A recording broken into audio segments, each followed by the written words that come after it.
everyone. Today we will discuss about the parts of the total project cost which is no longer in the knowledge and control of a civil engineer. The first part has already been discussed by the previous group, which is whose parts were mainly in a concern of an engineer or a civil engineer. So let us start. First, we have the legal. Of course, in construction industry, we follow laws, specifically of government laws. We have these construction laws. We follow legal procedures and principles from the initial bidding to the negotiation and formation of agreements and contracts. So what we need in here is not an engineer. We need here is a lawyer. So why is it part of the total project cost? Because there is money involved. There might be construction related legal disputes that may include. So there are fees. First off, you need to pay for a lawyer, and it's the papers that we need. So construction firms have their own construction lawyer, of course, for that, na mag-aasikaso ng mga papers. Of course, there are papers na kailangan bayaran. So it's part of the total project cost, obviously. And next, for the land, it's part of the total project cost kasi this may include the cost of the land, yung title fees, of course legal fees, what I mentioned earlier, and survey cost, and then zoning fees. So technically may perang involved, but this is no longer part or job of a civil engineer. The other person's tasked to do this job, to do these things, na pag-aasikaso from the register of deeds, going to the BAR, and so on and so forth. So that is why it's part of the total project cost. You need a land to construct, or you need to construct your project. So basically, obviously, part siya, and kailangan talaga siya. And kailangan siyang laanan ng pera. And for the administration naman, this administration, sometimes I think this is called overhead costs.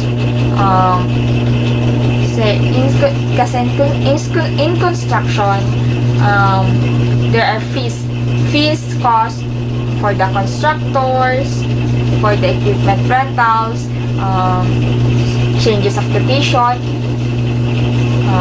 that we need to pay like travel allowances for our engineers or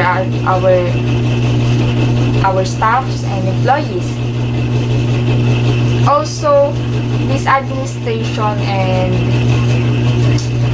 administration cost, this may include the taxes and other fees for the project that you will going to build. So obviously not part anymore of a civil engineer. So there, as I said nga, may mabang tao tasked to do this job. Okay, so we all still have staffing and financial costs, and then the contingency allowance, but that will be discussed by other group mates. So continue watching the video, and I hope you would learn more to them. Yeah. Staffing cost. Staffing costs means the salaries, benefits related to payment of personnel. So in other words, it is the sum of all wages paid to employees or to those persons who are involved in a particular project or business.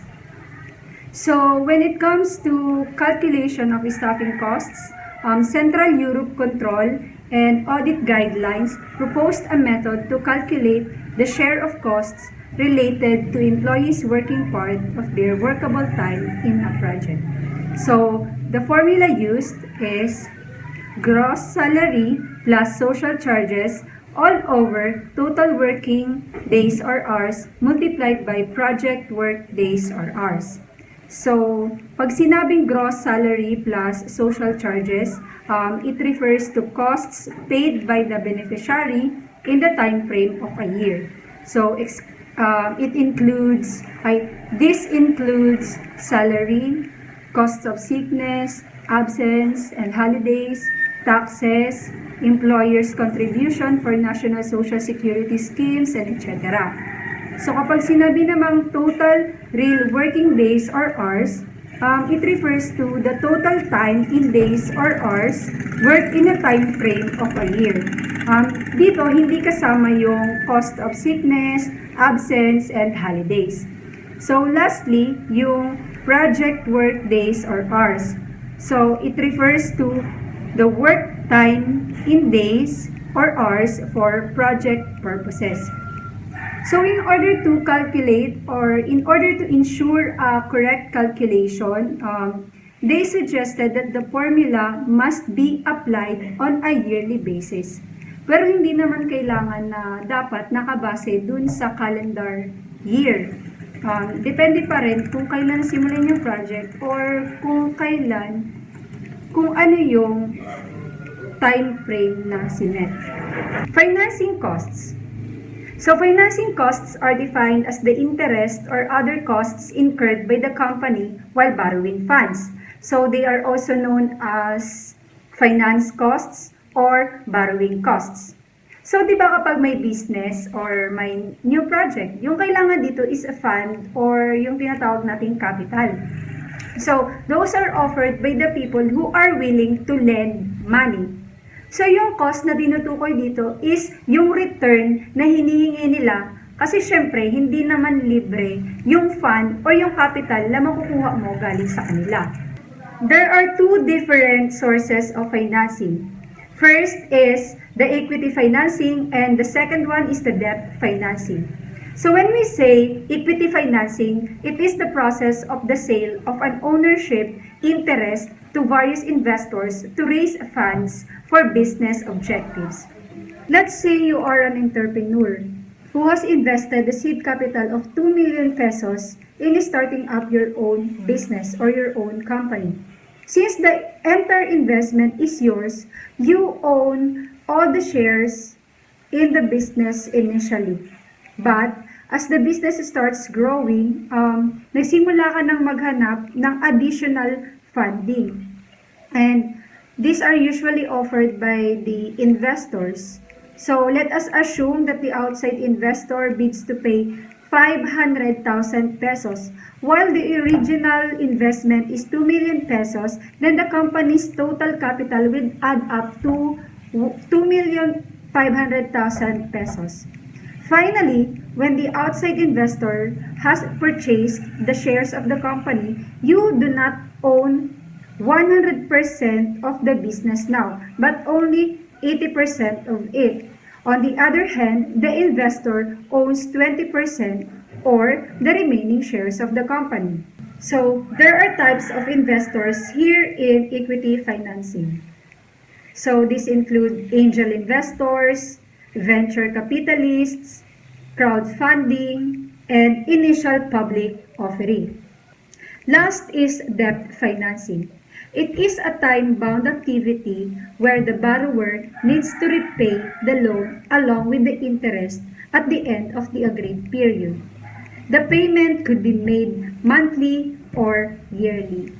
So dito naman sa debt financing, yung return na makukuha ng mga taong pinaghiraman mo ng pera or ng capital is by yung tinatawag nating interest na kailangan mo ring bayaran at the end of the time or kung kailan yung pinag-usapan na dapat mo nang bayaran. So, there are two types of debt financing. Yung una is the short-term financing. And we also have the long-term financing. So when we say short-term financing, it is a type of financing that range from 30 days to 18 months. And when we say long-term financing, it is a type of financing that extends more than 18 months. So now we have here the contingency. It is a future event or circumstance which is possible but cannot be predicted with certainty, or it is also called an incidental expense. So we have also here the allowance, and it is the additional time allowed to perform the work over and above the basic time. It's also an additional benefits provided to the worker for recovery from fatigue and for relaxation.